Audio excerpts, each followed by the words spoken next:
પહેલી વાર મેં જ્યારે સુખડી બનાવી હતી ને ત્યારે એટલી સોફ્ટ નથી બની, એટલે મેં વિચાર્યું કે સેકન્ડ ટાઈમ ટ્રાય કરું, જોઈએ કેવી બને છે. તો મેં એના માટે છે ને બધી વસ્તુ જરૂરી હતી એ બધી લઈ લીધી હતી. તો પોણો વાટકો જેટલું ઘી, 1 વાટકો જેટલો ઘઉંનો ઝીણો લોટ અને પોણો વાટકો ગોળ લીધો હતો.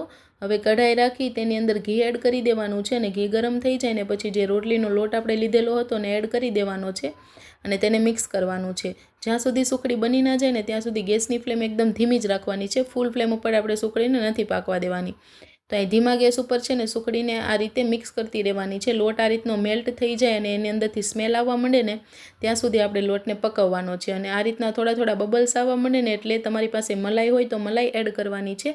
મારી પાસે મલાઈ નથી એટલે અહીં મેં દૂધ એડ કરેલું છે 1 ચમચા જેટલું.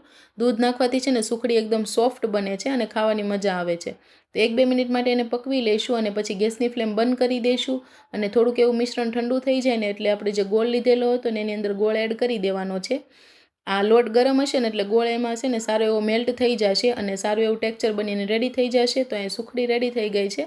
હવે એક પ્લેટમાં છે ને ઘીથી ગ્રેસ કરી દેવાનું છે અને પછી આ બધી સુખડી એની અંદર પાથરી દેવાની છે. અને ગરમ ગરમ હોય ને ત્યારે જ આપણે સુખડીના પતીકા પાડી લેવાના છે.